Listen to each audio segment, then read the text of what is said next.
Hello বন্ধুরা, welcome to my channel. আমি সুশান্ত। আজকের ভিডিওয়ে আমরা তৃতীয় শ্রেণীর দ্বিতীয় পর্যায়ক্রমিক মূল্যায়ন প্রস্তুতির জন্য রায় ও মার্টিন প্রশ্নবিচিত্রা থেকে গণিত বিষয়ে 10 নম্বর মডেল সেটটি সমাধান করব। আর ভিডিওটি শুরু করার আগে বলি, চ্যানেলে যদি প্রথম এসে থাকো চ্যানেলটিকে সাবস্ক্রাইব করে নিও এবং বেল আইকনে ক্লিক করে অল অপশানটিকে অন করে দিও। তো দেখো, একের দাগের কয়েকটা কি বলেছে। সঠিক উত্তরটি বেছে নিয়ে লেখো। 7টা 7-এর যোগফল 42, 49 নাকি 56। তাহলে দেখো কি বলেছে, 7টা 7কে যদি আমরা পরপর নিচে লিখে যোগ করি মোট কত উত্তর হবে। তো যোগ করলে অনেক সময় লাগবে। যোগের সংক্ষিপ্ত রূপ কি? গুণ। তাহলে 7-এর সাথে 7 গুণ করে দাও, 7 7 49, এটা হয়ে যাবে। কয়টা দেখো, এই প্রদত্ত ছবিতে বাহুর সংখ্যা 4, 6 নাকি 5। কটা বাহু আছে গুণে দেখে নাও। 1টা 2টো 3টে 4টে 5টা। দেখতে পেয়েছো? তাহলে উত্তর হবে এটি। গয়েরটা দেখো, 100 টাকা 8টি 10 টাকা, 10টি 10 টাকা নাকি 9টি 10 টাকা। তাহলে 100 টাকা হতে গেলে 10 টাকার নোট কটা লাগে সেটা বুঝে নিতে হবে। কত বলো তো? এই দেখো, 10টি 10 টাকার নোট লাগবে। 10 10-এ তবেই 100 হয়। আচ্ছা, ঘয়েরটা 15 জোড়া 20টি 30টি নাকি 40টি। 15 জোড়া বলেছে, এক জোড়া সমান কটা? 2টো। তাহলে 15 জোড়া মানে 15কে 2 দিয়ে গুণ করে দাও, কত হবে দেখো?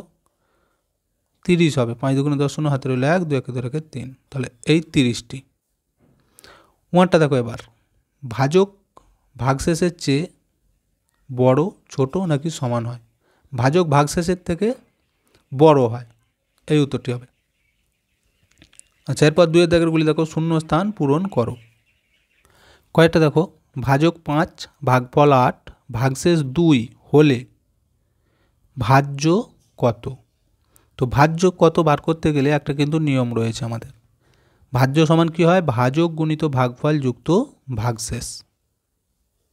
দেখো আমি কিন্তু এখানে টুকে নিয়েছি, তাহলে এইটাকে সমাধান করলেই উত্তর বেরিয়ে যাবে। দেখো 5 8-এ 40 যোগ 2, 40-এর সাথে 2 যোগ করলে হবে 42, তার মানে ভাজ্য হচ্ছে 42। বুঝে গেল? আচ্ছা, এরপরটা তো কী বলছে, 1 টাকা 50 পয়সা সমান কত পয়সা। কীভাবে বার করবে? দেখো 1 টাকাটাকে প্রথমে পয়সা করে নাও। 1 টাকা সমান কত পয়সা? 100 পয়সা। আর এই 50 পয়সা, তাহলে যোগ করে নাও দুটোকে, মোট কত পয়সা হচ্ছে? 0 5 1, 150 পয়সা। দেখতে পেয়েছো? 150 পয়সা উত্তর হবে। আচ্ছা, গয়েরটা 22টি চকলেট ড্যাশ জোড়া চকলেট। তাহলে 22টি চকলেট বলেছে, কত জোড়া? দেখো এইখানেতে 22খানা চকলেট, জোড়া বার করতে বলেছে। জোড়া মানে কি? তাহলে কত দিয়ে ভাগ করবো? 2 দিয়ে ভাগ করে দাও। এক জোড়া মানে দুটো, তো তাহলে 2 দিয়ে ভাগ করে দাও। 2 1-কে 2, 2টা নামবে, আবার 2 1-কে 2, তাহলে উত্তর হচ্ছে কত? এই যে 11 জোড়া। এখানে লিখে দেবে 11 জোড়া। ঘয়টা দেখো, জোড় সংখ্যা প্লাস বিজোড় সংখ্যা সমান ড্যাশ সংখ্যা। একটা জোড় সংখ্যার সাথে একটা বিজোড় সংখ্যা যদি যোগ করা হয়, উত্তর সবসময় বিজোড় সংখ্যাই হবে। কী বললাম? বিজোড় সংখ্যা। এটা মনে রাখতে হবে। এরপর দেখো ওয়ারটা কি বলেছে, 13কে 3 দিয়ে ভাগ করলে ভাগশেষ থাকে ড্যাশ। তো দেখো ভাগটা করে কত ভাগশেষ থাকবে? 13কে 3 দিয়ে যদি আমি ভাগ করি, একটা সংখ্যা ধরলে ছোটো হচ্ছে, তাহলে দুটোই ধরবে একসাথে 13। 3-এর ঘর নামতে কোনো 3 4-এ 12,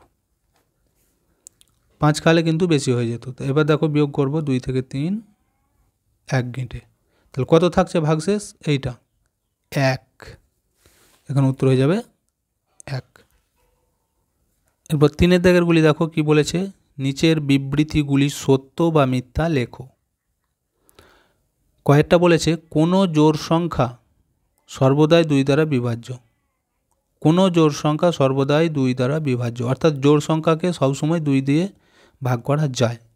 কী হবে এটা? এটা কিন্তু সত্য। জোড় সংখ্যা মানে তাকে 2 দিয়ে ভাগ করা যাবে।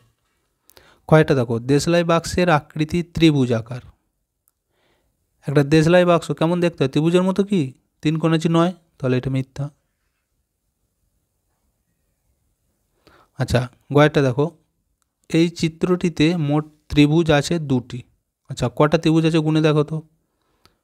প্রথমে গোটাটা একটা, আচ্ছা আবার দেখো মাঝে বরাবর লাইন আছে, তাহলে এইখানে এই একটা বেরোচ্ছে, এই একটা, তাহলে মোট কটা হচ্ছে তিনটে, কিন্তু এখানে বলেছে কত দুটো, তাহলে এটা কি মিথ্যা। আচ্ছা, এরপর এটা দেখো ঘয়েরটা, 255 সংখ্যাটি 3 দ্বারা বিভাজ্য। তো এই সংখ্যাটি 3 দ্বারা বিভাজ্য কিনা আমি কিন্তু অনেকবার বলেছি যে 3 দ্বারা বিভাজ্য হতে গেলে এই অঙ্কগুলোকে যোগ করে যেটা উত্তর হয় তাকে 3 দিয়ে ভাগ করলে যদি মিলে যায় ভাগটা, তাহলে গোটা সংখ্যাটি 3 দ্বারা বিভাজ্য হবে।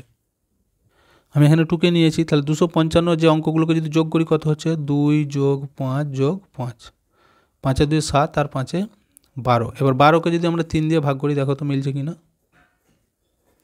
3 4 12 মিলে গেছে ভাগ, তাহলে এই 255 3 দ্বারা বিভাজ্য, এটা সত্য। এটা লিখে দাও সত্য।